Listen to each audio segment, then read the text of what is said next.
Baik, bismillahirrahmanirrahim. Assalamualaikum warahmatullahi wabarakatuh. Selamat bertemu dan berjumpa kembali dengan saya Pak Syaiful, guru matematika. Bapak akan mengajarkan matematika kelas 8 pada tahun pelajaran ini, yaitu tentang bab pertama adalah tentang pola bilangan. Kalian sudah punya semua ya di LKS yang sudah dibagikan ini.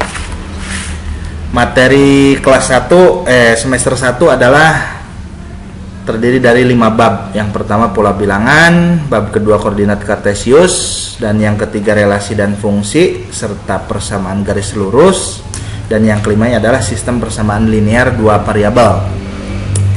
Baik, langsung saja kepada bab yang pertama. Dan materi yang pertama adalah mengenai pola bilangan. Nah, nanti ini akan berlanjut kepada barisan dan deret ya. Kalau di LKS hanya ada pola bilangan saja, cuma nanti Bapak akan menambahkan tentang barisan dan deret ya. Sebelumnya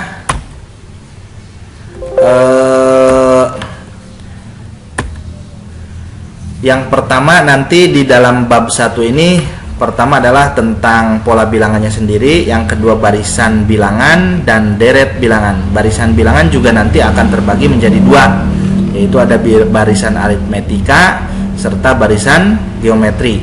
Begitu juga deret ya, deret bilangan ada dua, deret aritmetika dan deret geometri. Baik, yang pertama mengenai pola bilangannya, pengertian pola bilangan.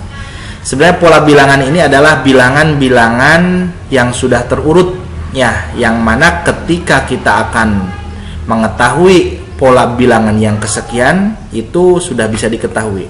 Contoh di sini yang pertama adalah pola bilangan ganjil. Pola bilangan ganjil sudah kita ketahui ya, bahwa bilangan ganjil itu adalah bilangan yang ketika dibagi dua itu akan mendapatkan nilai desimal ya, atau koma. Nah, dimulai dari angka 1 ya, 1, 3, 5, 7, 9 dan seterusnya. Sehingga kita kalau mau mengetahui urutan bilangan ganjil ke 6 berapakah itu, makanya berarti kita harus mengurutkannya satu persatu. Tapi kalau sudah dirumus ada nih, UN sama dengan 2N min 1. Artinya ketika kita mau menentukan bilangan keberapa, tinggal ganti saja nilai n-nya. Misalnya kita mau menentukan urutan bilangan ganjil yang keempat. Yang keempat kita tahu ya bahwa bilangan ganjilnya adalah angka 7. Maka n-nya kita ganti dengan 7. Suku ke-7 adalah 2 dikali 7 dikurangi 1. Nah, 2 dikali 7 adalah berapa? 14 diambil 1 sama dengan 14 diambil 1 sama dengan 13 ya. Berarti suku ke-7 dari bilangan ganjil adalah 13. Coba kalau kita mau mengetahui nilai bilangan ganjil urutan ketiga, ini harusnya kan 5 ya. Berarti kita ganti n-nya dengan 3 karena kita mau mengetahui urutan bilangan ganjil yang ketiga, urutannya ya, bukan angkanya. Jadi suku ketiga adalah 2 dikali 3 dikurangi 1. 2 dikali 3 adalah 6 ya. 6 dikurangi 1 adalah 5. Nah, ini hasilnya ya. Sehingga kalau kita mau menentukan bilangan ganjil yang ke-100, yang ke-200 bahkan lebih, itu tidak usah kita membariskannya satu per satu, tapi cukup dengan menggunakan rumus UN ini ya. N-nya diganti dengan urutan berapa yang ingin kita ketahui bilangan ganjilnya. Bisa dipahami ya? Selanjutnya yaitu pola bilangan genap. Pola bilangan genap adalah, kita ketahui ya, bilangan genap adalah bilangan yang habis dibagi 2 atau pas ya. Ketika 2 dibagi 2 adalah 1, 4 dibagi 2 adalah 2 dan seterusnya. Biasanya diawali dengan angka 2 ya. 2, 4, 6, 8, sehingga ini kan terurut ya. Jadi kita mengetahui setelah 8 pasti angka 10 karena penambahannya 2, atau ketika dibagi 2 itu akan mendapatkan hasil yang pas. Begitupun dengan bilangan yang ganjil tadi, bahwa kita kalau mau menentukan suku ke berapa dari bilangan genap, itu sudah ada rumusnya nih, UN sama dengan 2 dikali N. Kalau bilangan ganjil tadi 2 dikali N dikurangi 1. Tapi kalau untuk bilangan genap cukup 2 dikali N. Kita mau mengetahui urutan bilangan genap yang ketiga misalnya, padahal kita sudah ketahui ya, bilangan genap urutan yang ketiga adalah nilainya 6. Kita ganti N-nya dengan 3 karena kita mau mengetahui bilangan genap yang ketiga urutannya ya. Berarti 2 dikali 3. 2 dikali 3 adalah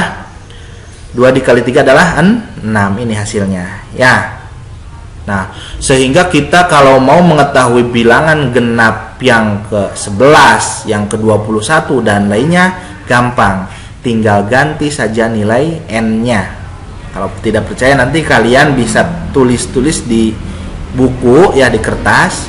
Coba sebutkan urutan bilangan genap yang ke-11. Berarti tinggal ganti N-nya dengan angka 11. 2 kali 11 adalah 22. Ya, kalau tidak percaya nanti kalian bariskan nih.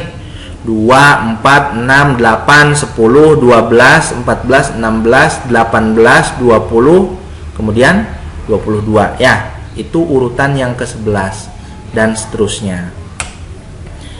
Kemudian selanjutnya pola bilangan yang ketiga yaitu pola bilangan segitiga. Artinya ketika ada noktah, ini noktah ya atau titik yang membentuk segitiga ya, itu pola bilangannya sudah terurut.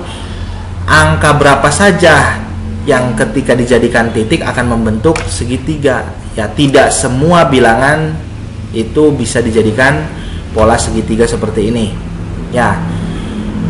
Dimulai dengan angka 1, kemudian membentuk segitiga lagi 3, kemudian supaya membentuk segitiga lagi ditambah 3, kemudian jadi 1, 3, 6, 10, 15 dan seterusnya. Sekarang kita mau mengetahui, ini kan ada 5 contoh ya.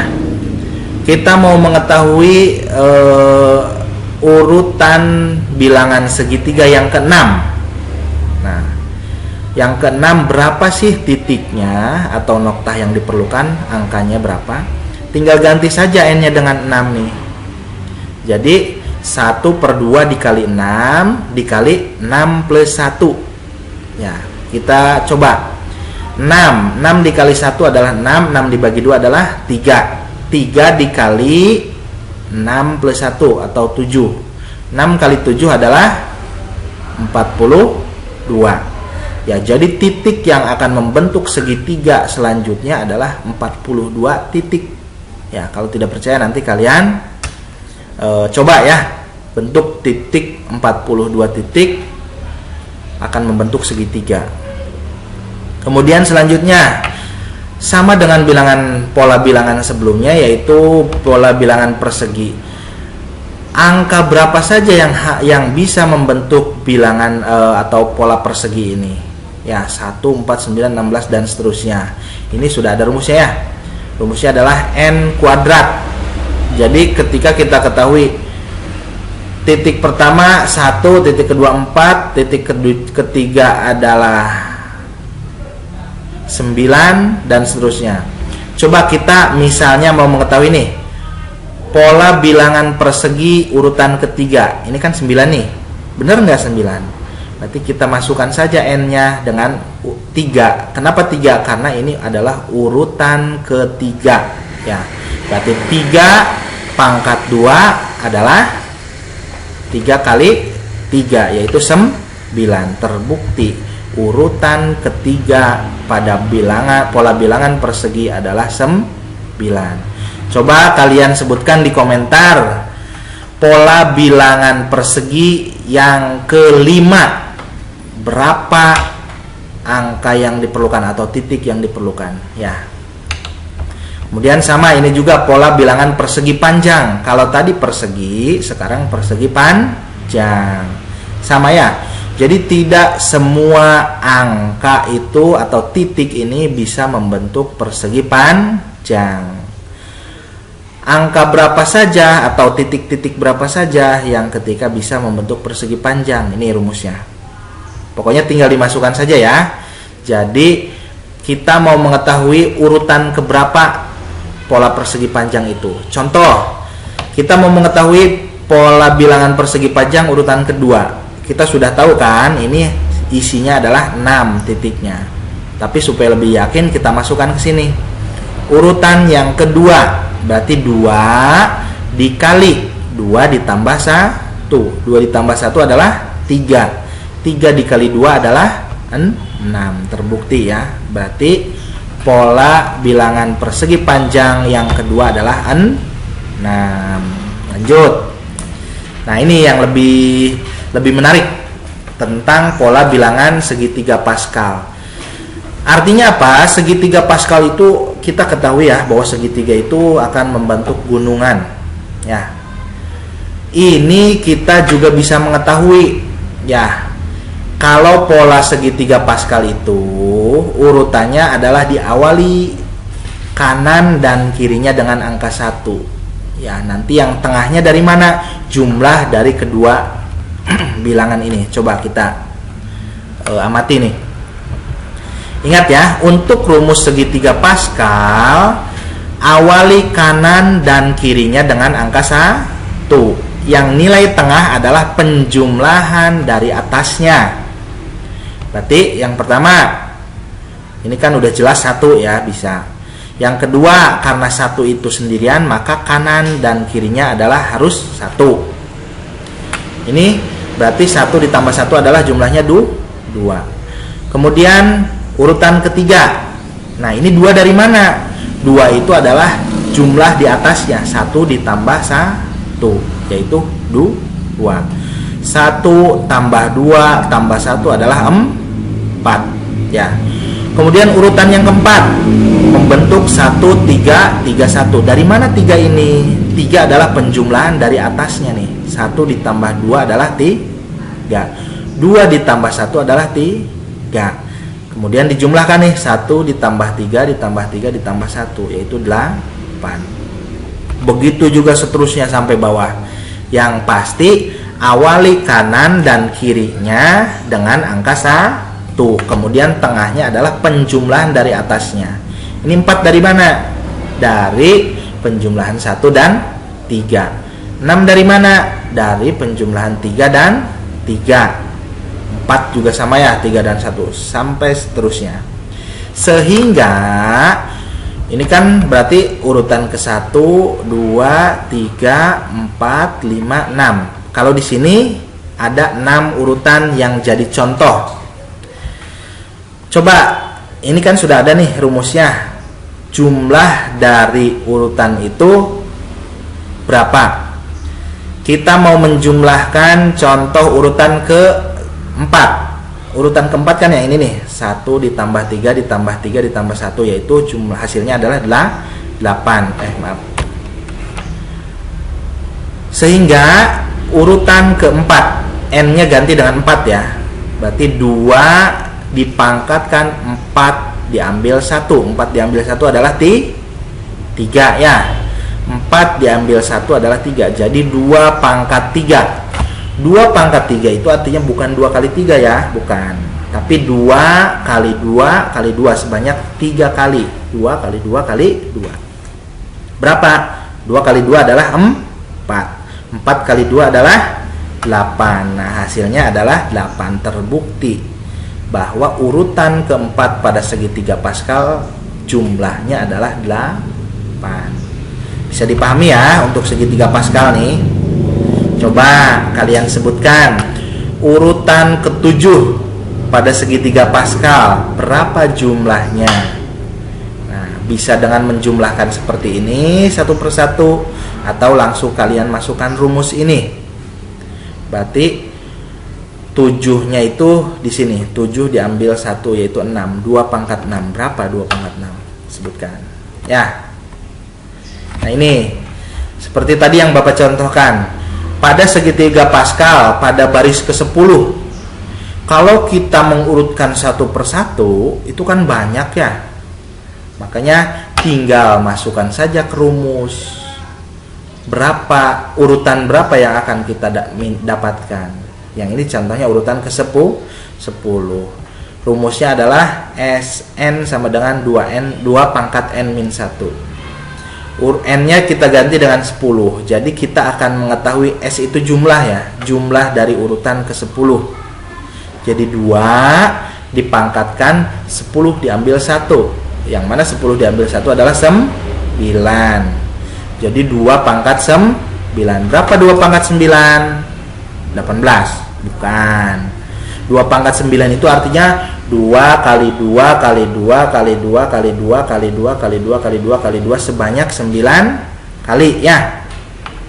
Nah, yaitu hasilnya 512. Kalau tidak percaya kalian hitung sendiri ya. Oke, ini juga sama, ini tidak perlu Bapak jelaskan, dan cukup sekian pada pertemuan kali ini ya. Jadi nanti tugas kalian adalah kerjakan LKS halaman 7 ya, yang mana itu memuat pola bilangan. Nanti kita akan masuk ke bab selanjutnya, yaitu tentang barisan dan deret. Jadi paham ya, pola bilangan itu adalah bilangan yang bisa membentuk urutan-urutan tertentu. Bisa dipahami? Oke, kurang lebihnya cukup dari Bapak. Assalamualaikum warahmatullahi wabarakatuh.